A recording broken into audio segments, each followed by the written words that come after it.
agradeço aos organizadores. Minha voz vai melhorar, ela vai. Ao professor Ronaldo, ao professor Antônio Pedro, à Universidade Tiradentes, na pessoa da doutora Esther, da Simone Amorim, e quero agradecer a presença de vocês e dizer, eu tenho que falar umas coisinhas antes de começar. Primeira coisa, com a velhice, eu fui ficando um pouco trêmula, tá? Eu tenho o que chamam tremor essencial, que é um sintoma autônomo que não faz mal nem para mim, mas incomoda as pessoas. Então, eu não estou com medo, eu não estou emocionada, eu não estou triste, nem com vontade de chorar.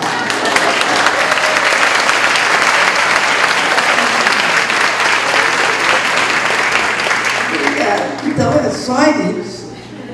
E a segunda coisa, assim, de repente você fica com medo de não estar à altura das expectativas.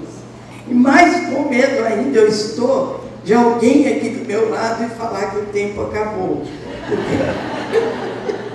Então, é nesse clima, e eu gostaria que o clima da nossa conferência fosse alguma coisa assim de pessoas todas que estão aprendendo e que o que eu vou falar aqui, se servir para alguma coisa, tudo bem. Se não servir, não é? Sai na urina, como dizemos na área de saúde. Né? Tudo bem. A primeira coisa, eu não vou ficar aqui não, porque eu sou muito baixinha, então é difícil para...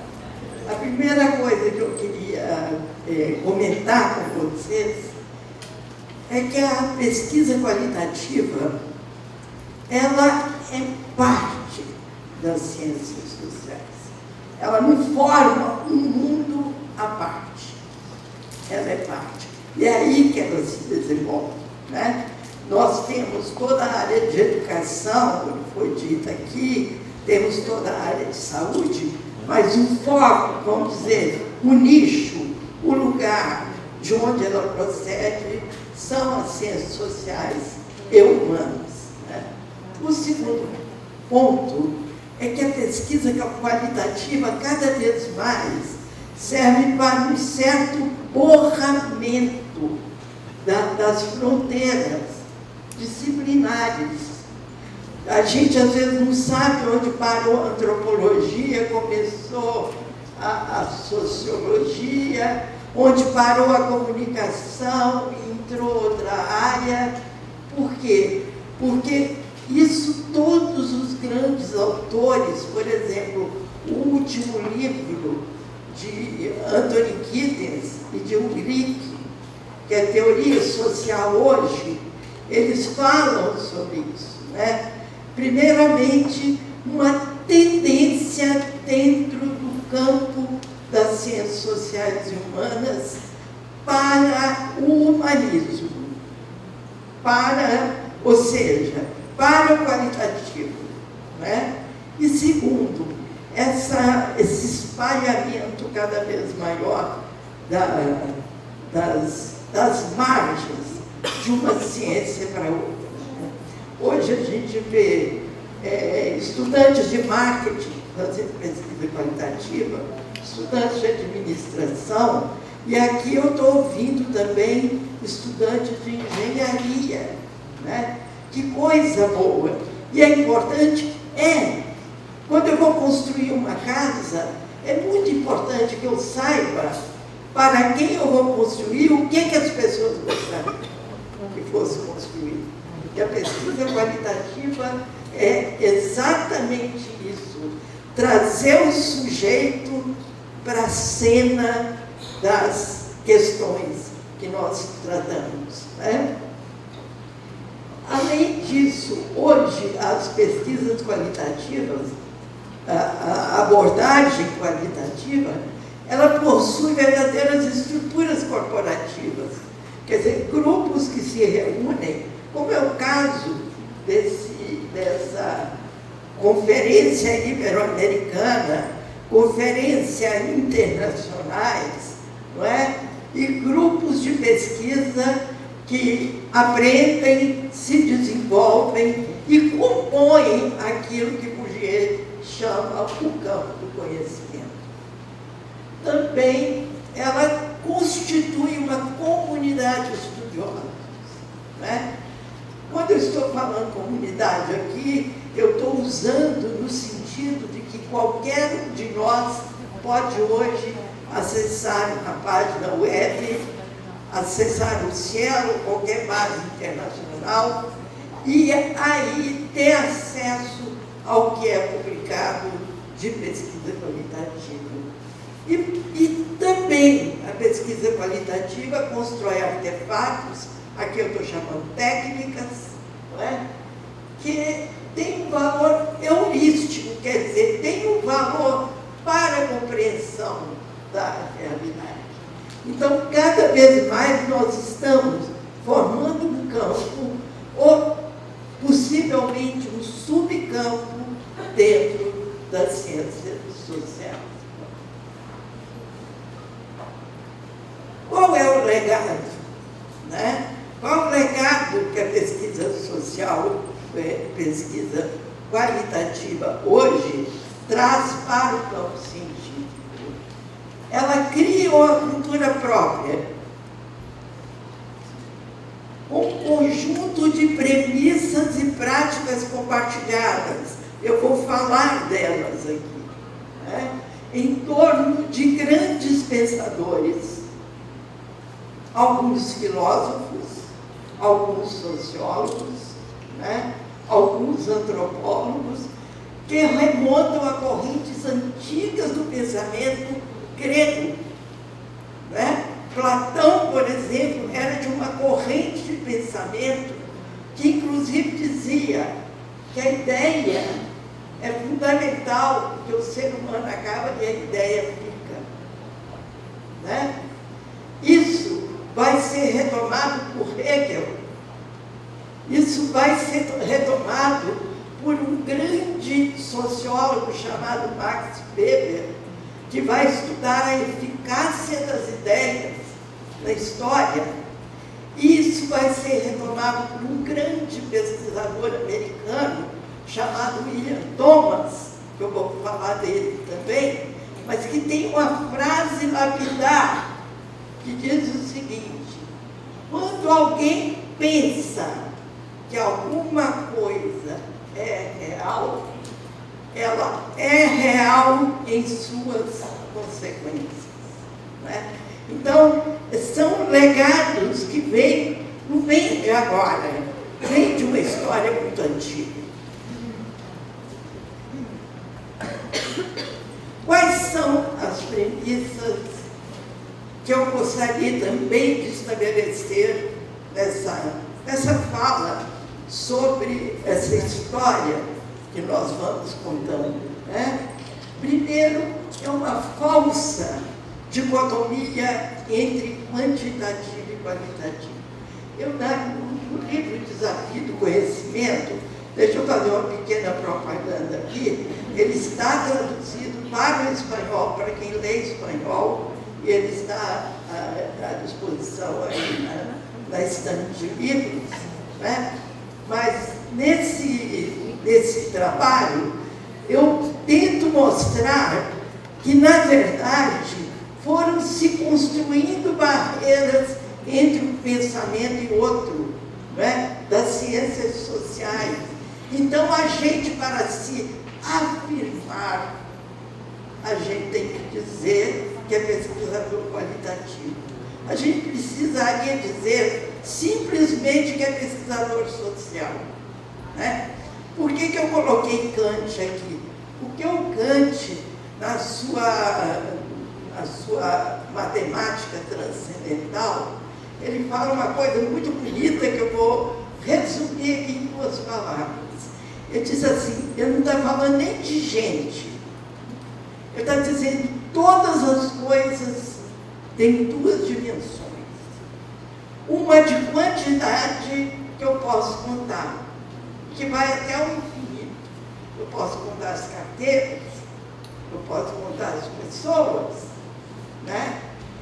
E a outra de qualidade ou de intensidade, que é de 1 para 0. Quer dizer, a qualidade, eu posso contar algumas coisas, mas todas essas coisas têm uma dimensão de qualidade. E ele diz, a síntese está no objeto. Tanto a quantidade como a qualidade encontram a sua síntese no objeto. Então, essa é uma premissa importante para nós que trabalhamos com qualitativo, porque o nosso argumento não pode ser que a pesquisa quantitativa, por exemplo, não tenha valor. Não é esse o argumento.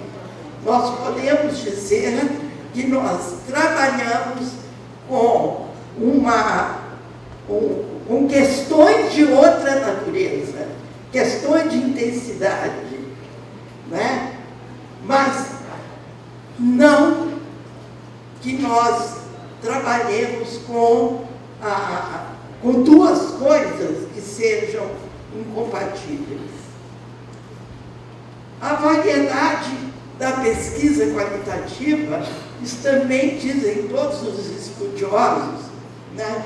Nós vamos aqui depois falar uma quantidade de nome que a pesquisa qualitativa vai tomando, e a história mostra que os nomes que vão sendo dados dentro da pesquisa qualitativa, eles fazem parte da história da pesquisa qualitativa.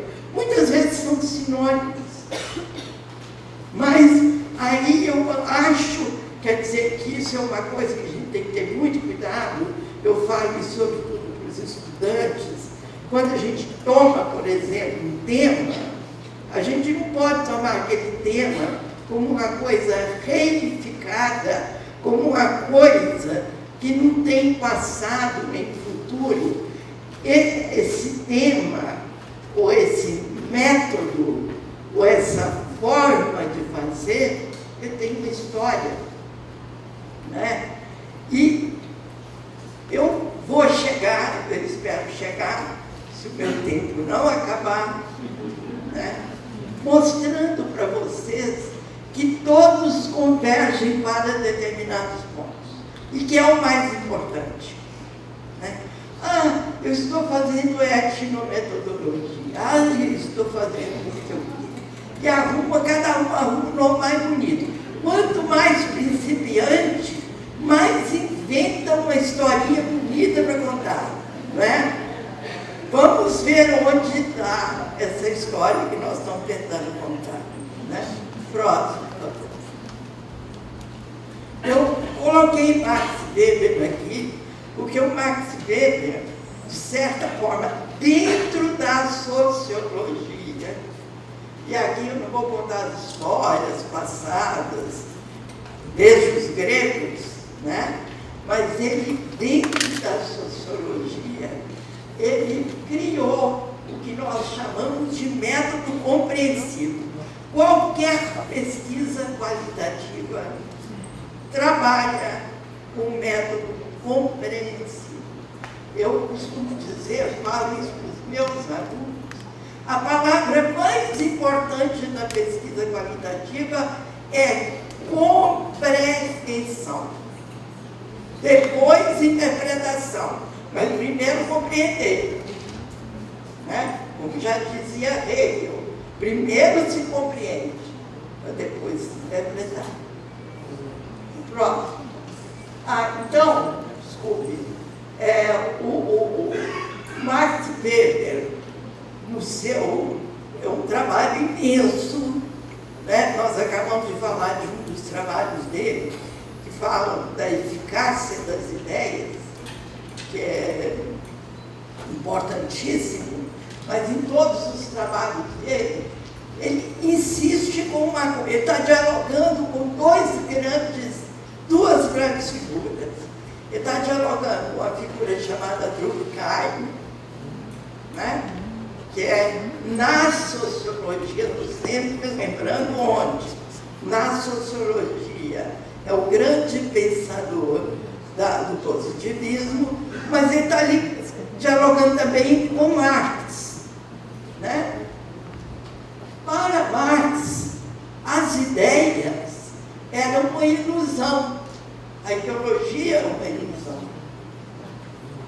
Para Durkheim, ideias, palavras, sentimentos das pessoas, fala, a historinha das pessoas, tudo isso não tem a menor importância. Por quê? Porque o importante são os fatos sociais. São os fatos sociais. E compreender os fatos é o papel da sociologia. Né? Então, o Weber está discutindo com esses dois grandes fundadores da sociologia. E ele insiste, primeiro, que só se pode entender o ser humano na ação. Né? Segundo, que o papel da ação social do sujeito é fundamental nas instituições. Quer dizer, toda instituição, como que eu diria, às vezes a gente chega na instituição, aliás, a gente nasce dentro das instituições e tem ideia que elas sempre existiram. Né? E o que o Weber vai dizer que elas são ações humanas concretizadas. Ou seja, se são ações humanas concretizadas, elas podem mudar. Né? As instituições, instituição é um conjunto de estruturas e papéis, é um conjunto de pessoas. Né? E ele trabalha também com o conceito de legitimidade, que é um conceito exatamente dado pelas relações sociais. Eu agora queria falar de alguns nomes. Vocês não fiquem preocupados em guardar esses nomes, não. Tem alguns, eu estou achando que é o outro, porque eu assinei. Dá para passar? Dá para trocar? Ele vai trocar ali para mim, porque eu acho que eu só vejo às vezes. E tem um que eu marquei alguns nomes.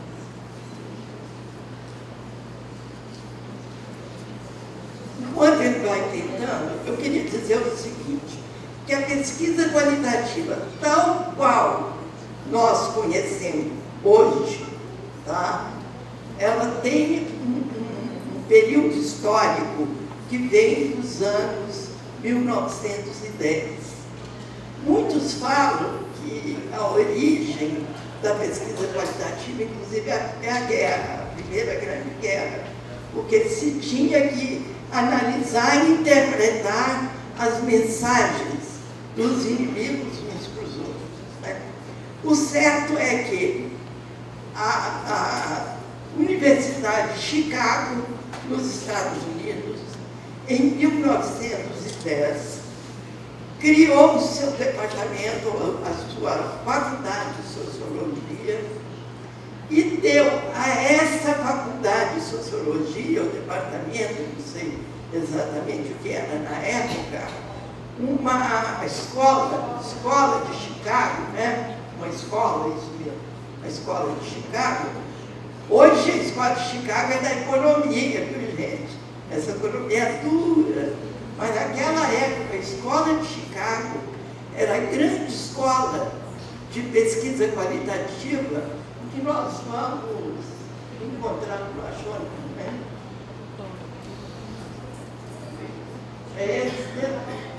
Então tudo bem. Então não salvou. Porque eu tinha colocado ali, mas eu tinha colocado alguns nomes que eu acho que vocês já ouviram falar, que é William Thomas e Zaniek e...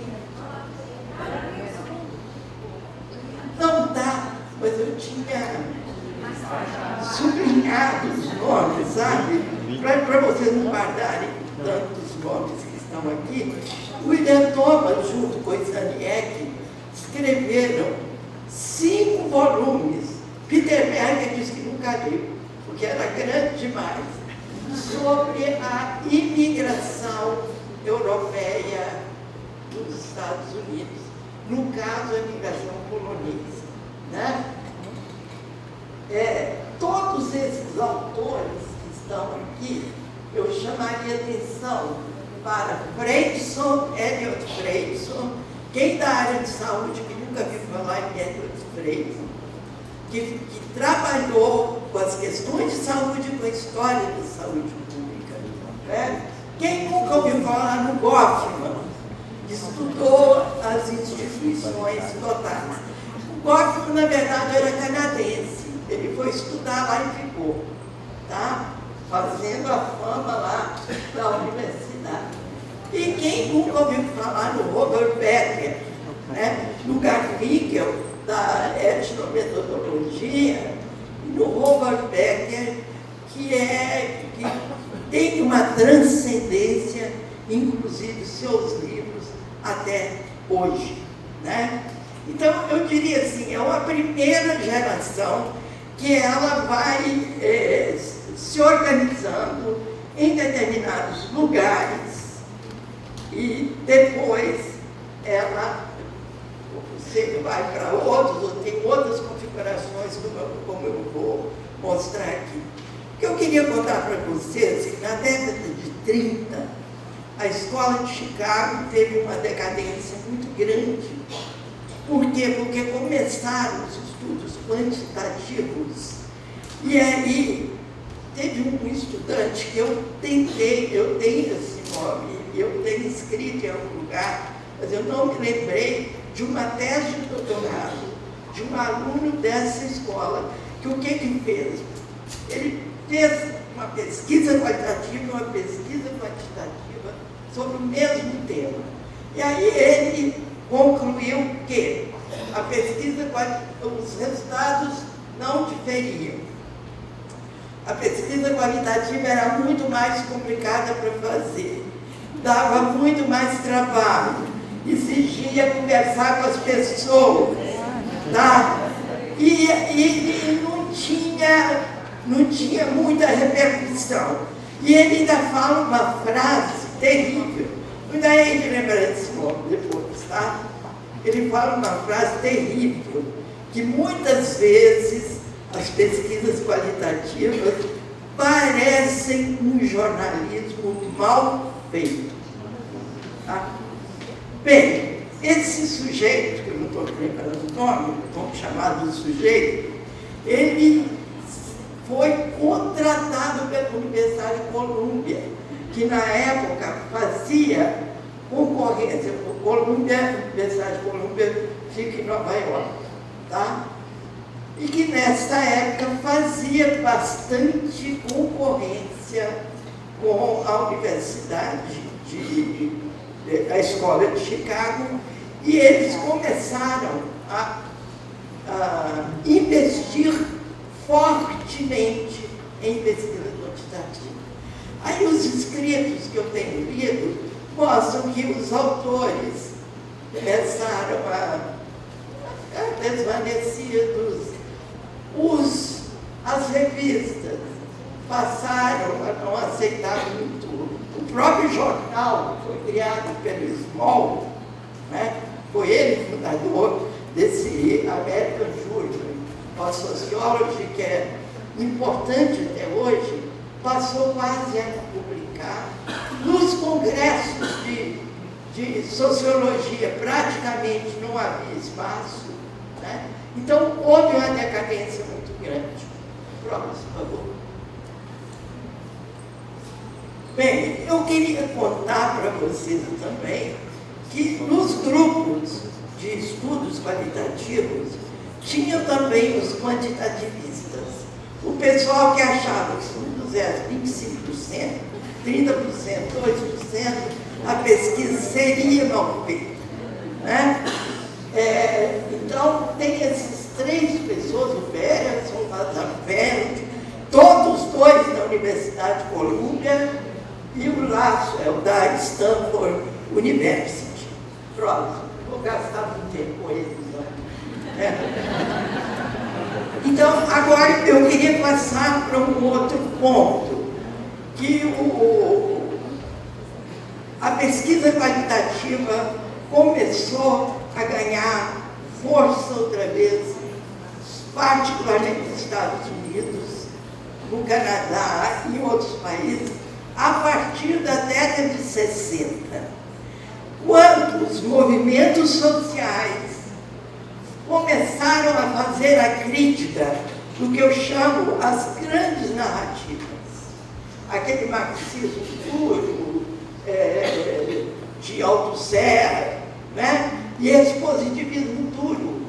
Então, nós sabemos que foi um movimento social de importância tremenda, que nessa época começou a dizer o seguinte: as pesquisas não podem ser só para contar, como nós dizemos em saúde, não dá só para contar os mortos e os doentes, nós temos que fazer muito mais, né?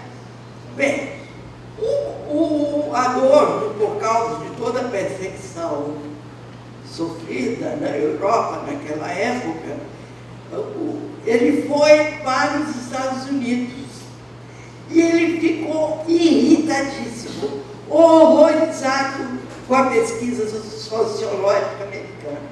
E aí vou dar um outro pulinho, particularmente a pesquisa que começou a ser feita a partir da Segunda Guerra.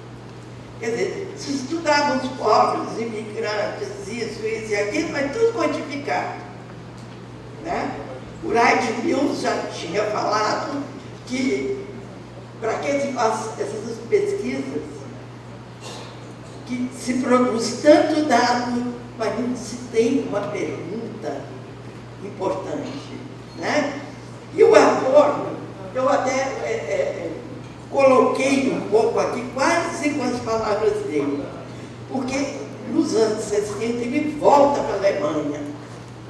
E ele, que era um grande filósofo, tornou-se um sociólogo, tá? E começou a investir em pesquisa qualitativa. Aí, de certa forma, eu estou passando para a Alemanha, né? E ele fala isso. A pretensão de objetividade da metodologia de análise de conteúdo. Eu estava falando aqui a análise de conteúdo quantificada, mas muitas vezes tem até hoje, tá? Gente que acha que colocando os versinhos, né, fez um bom trabalho. Não é assim. Como era aplicada, diz ele, se tornar uma operação de quantificação dos elementos deduzidos das coletas de dados, transformados em categorias de análise, depois submetidos a testes de confirmação de regularidades como critério de generalização. Olha, o termo regularidade é o termo mais próprio para o positivismo, né? Então ele diz, era uma pesquisa que não interpretava e que não criticava. Pronto. Nos tempos mais atuais, ainda falando dos Estados Unidos, né, todos nós conhecemos essas pessoas. Gostaria de lembrar o Alfred Schutz, que também foi para os Estados Unidos por causa da guerra, e aí é interessante, está na Universidade de Colômbia, e é na Universidade de Colômbia que ele desenvolve a fenomenologia sociológica, que é o estudo cotidiano, que é muito bonita, que é fundamental. Os livros dele, assim, se alguém quer aprofundar a pesquisa qualitativa, os livros dele são fundamentais, né? Ele tem uma coleção que eu guardo, assim, com aquele carinho, né? Com os qual eu guardo meus livros em papel, chamado Collected Papers, não é? Em que são vários volumes em que todo o pensamento dele vai sendo ali colocado. Nós temos Peter Berg e Thomas Luckmann, que escreveram aquele livro A Construção Social da Realidade, que muita gente leu deve ler, porque também é muito simples de ler. Que está mostrando, né? Eu estou saindo assim da técnica da pesquisa qualitativa para mostrar esse mundo no qual, né, nós estamos. O Clifford Geertz, que está aí, né? Olha, morreu agora com 93 anos. Morreu, acho que em 2011. Acho que é.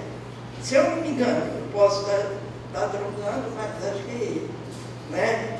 Que a interpretação das culturas e muitos outros livros que ele escreveu, que são livros fundamentais, e são autores seminais, quer dizer, são autores, seminal aqui eu estou falando no sentido, que lança semente, que ajuda a gente a entender, que ajuda a gente a caminhar e ir para frente.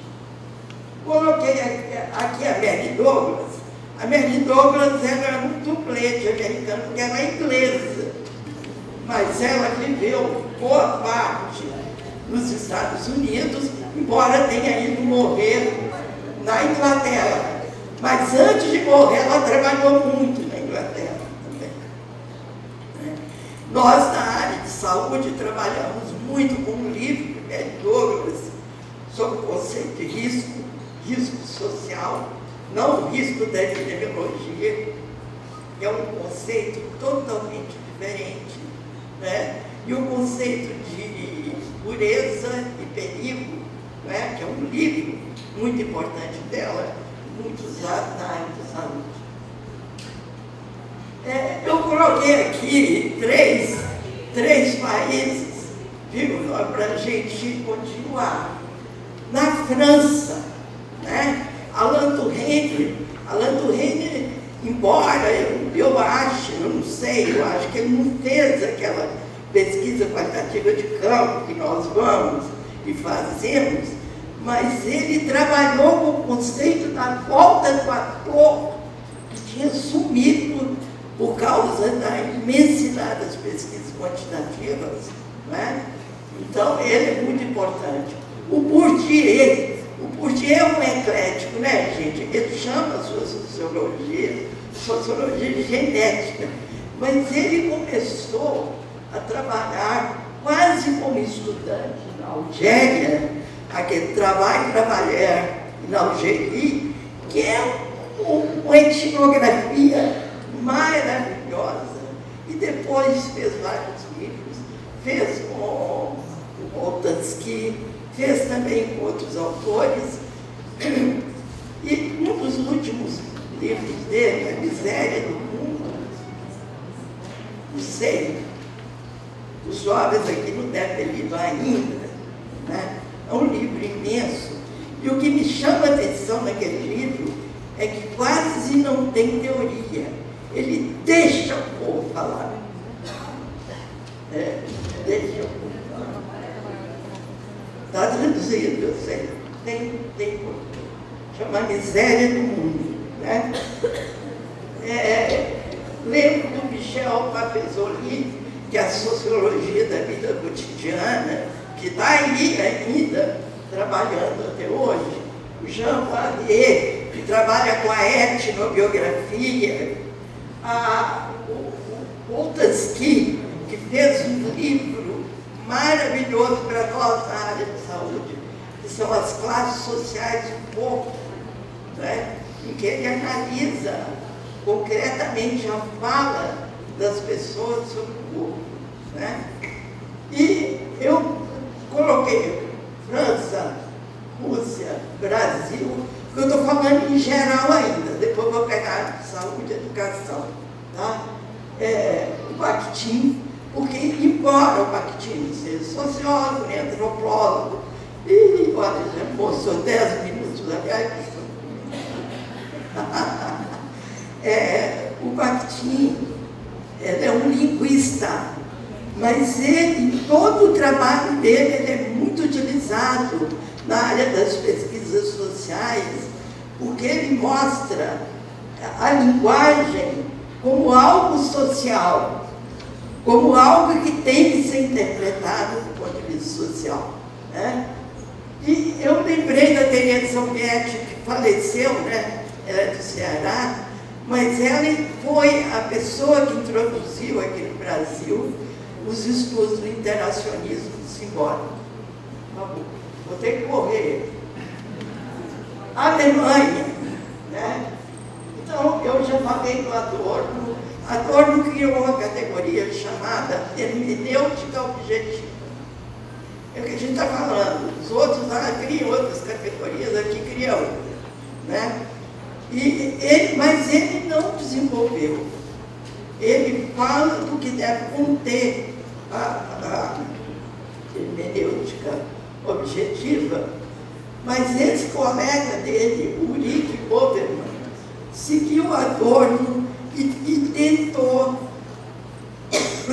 tentou colocar em forma como trabalhar a questão da hermenêutica objetiva. Então, isso tem tradução em português, tá? Deve ter também em espanhol, fala espanhol.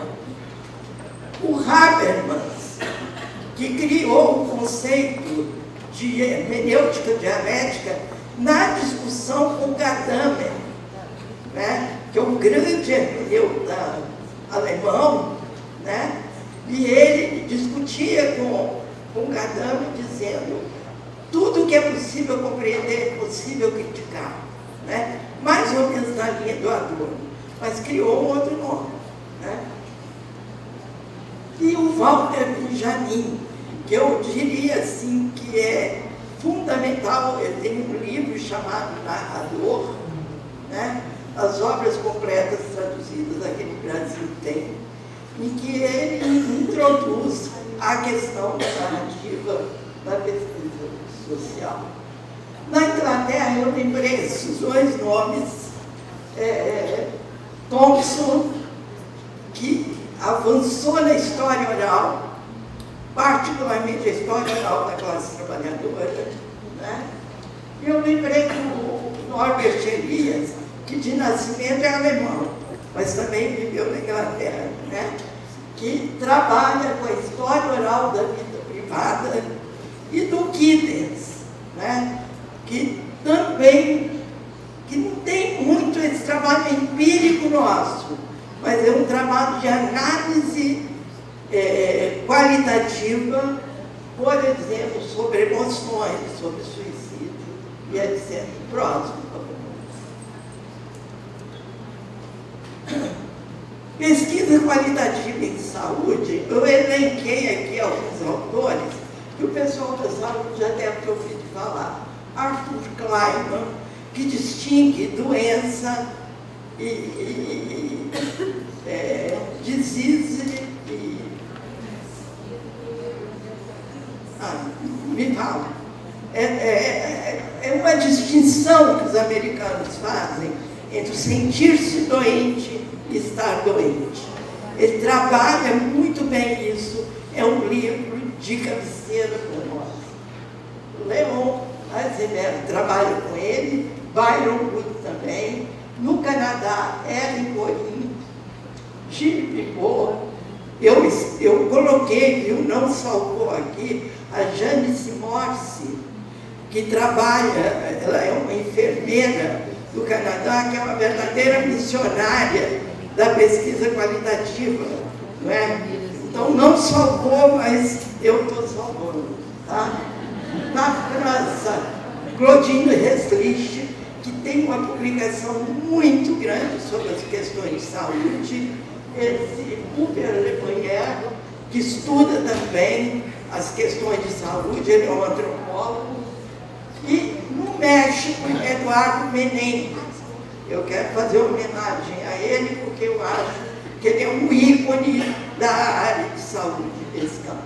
Meu colega, por favor, corridinho. Os brasileiros. Eu coloquei alguns de saúde e educação. Eu já tinha colocado o seu nome, viu Menga? Então, eu também tinha colocado duas coisas que não aparecem ali, que eu tive dúvida, depois coloquei.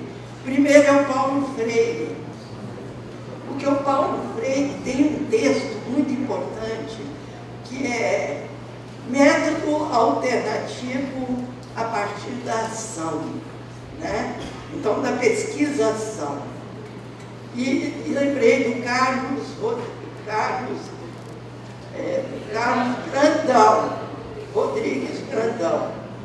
Rodrigues Brandão, que também trabalhou muito com a pesquisa participante. Embora hoje não dá tempo, existe uma crítica bastante forte sobre esses tipos de pesquisa, não porque elas trabalham diretamente com o povo, mas é porque elas são muito mais militância do que ciência. Mas eu acho que a gente tem que colocar essas pessoas, né? Então eu coloquei, Esther Langdon é uma francesa, mas ela mora no Brasil há muitos anos, trabalha com a saúde indígena e é uma das expoentes. Carlos Coimbra e Ricardo Ventura trabalham com etnografias indígenas, estão em campo constantemente, né? Botei José Carlos Rodrigues, é outro. José Carlos Rodrigues, que é o tabu do corpo e o tabu da morte, e as concepções do corpo na história. Ele é um antropólogo, mas, na verdade, ele é um antropólogo da saúde. Eu acho que ele escolheu isso. Ele não está na área de saúde, mas ele é fundamental para nós, né? Coloquei meu humilde nome ali, porque eu acho que eu tenho dado uma contribuição. Aquele livrinho azul está na 35ª edição.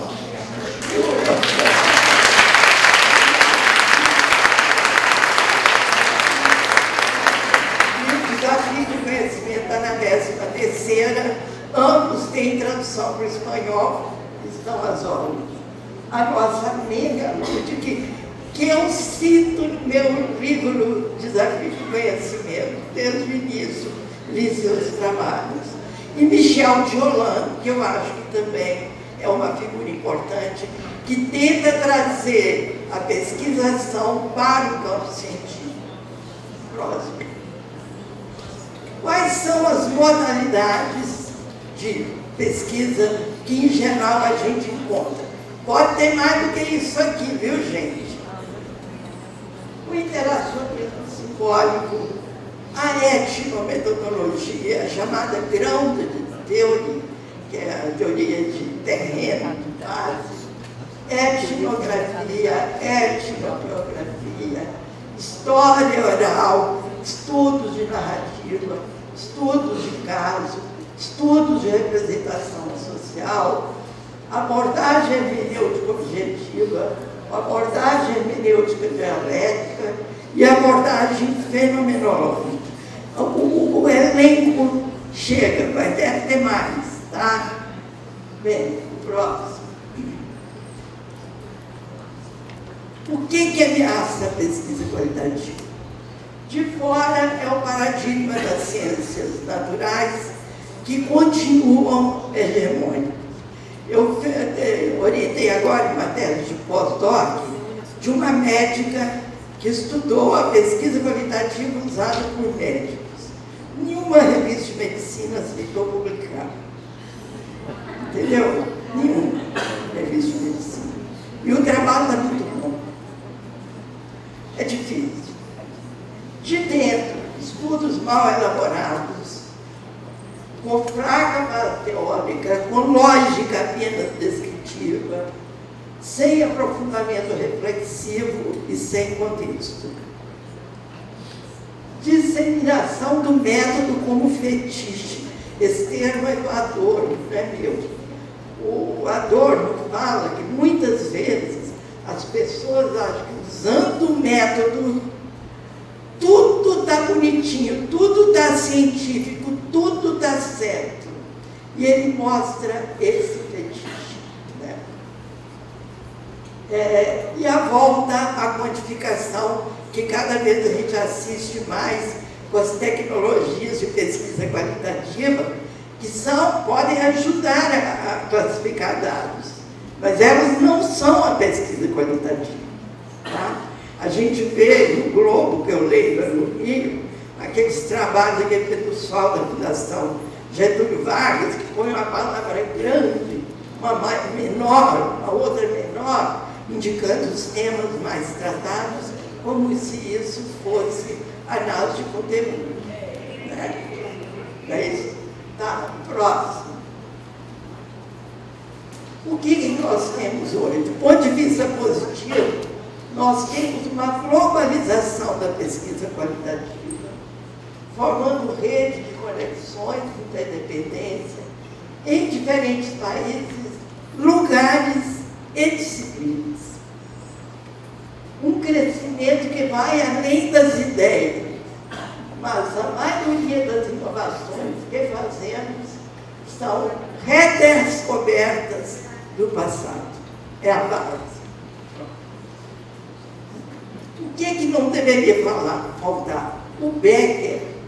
Becker foi aluno lá dos primeiros grandes pesquisadores qualitativos de Chicago, né? Então ele diz o seguinte: nós éramos muito mais ecléticos.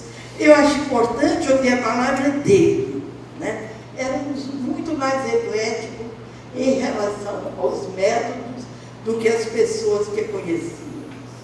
Achávamos que era preciso fazer entrevista, coletar dados estatísticos, ir atrás dos dados históricos e compreender os contextos.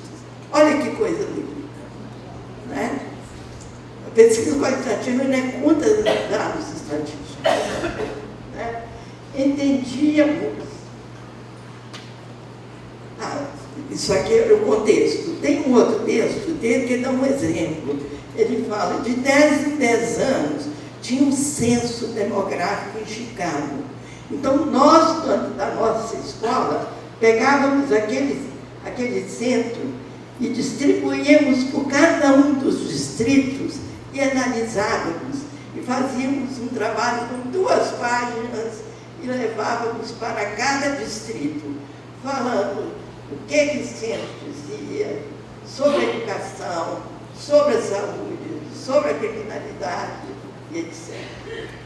Então, gente, é muito mais do que simplesmente, né, a gente fazer entrevista.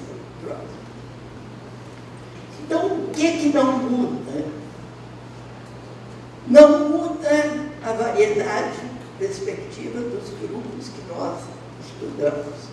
Eu sempre digo isso. Quando chega uma aluna minha dizendo assim, a maioria disse isso, eu pergunto, que é a minoria? Né? E toda a maioria pensou a mesma coisa. Será que não tem 2, 3, 4 variedades de posições? Pesquisa qualitativa para isso, né? Para ouvir a todos, classificar, entender. Inclusão dos conhecimentos e práticas dos participantes. Observação como parte da análise das interações geradas no estudo. Né? Entendimento de que os participantes têm pontos de vista e práticas diferentes por causa das suas perspectivas sociais e vivências. A tese de que a subjetividade do pesquisador, do que ele estuda, são parte do próprio processo de pesquisa. A questão da subjetividade, agora está acabando mesmo, acho que é o último, se hoje eu não acabei.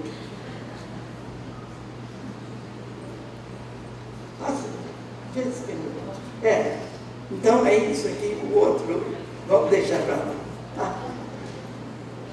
Reflexão crítica formam categorias-chave para investigação e análise da realidade social. Isso não pode faltar em nenhuma pesquisa qualitativa. Né? Era contra isso que o Adorno se insurgia, naquela quantidade de número que eu arrumo a técnica, enfio tudo e saio mentindo. Né? Os dados agrupados de descritores de situações investigadas não revelam a realidade. É uma ilusão da transparência, né? Mas organizam os elementos que, se questionados, podem sim revelar o real. Então, eu termino agora, acabei mesmo, desculpa, viu, minha mentora, queria chamar a atenção para isso, que o foco da pesquisa qualitativa, seja de que natureza for, de que espécie for, interacionismo simbólico, etnometodologia, história oral, isso, aquilo. O foco é compreender, compreender, compreender. Interpretar dentro do contexto. E sempre dentro de uma reflexão que venha acompanhada de crítica e de contexto. Obrigada, gente.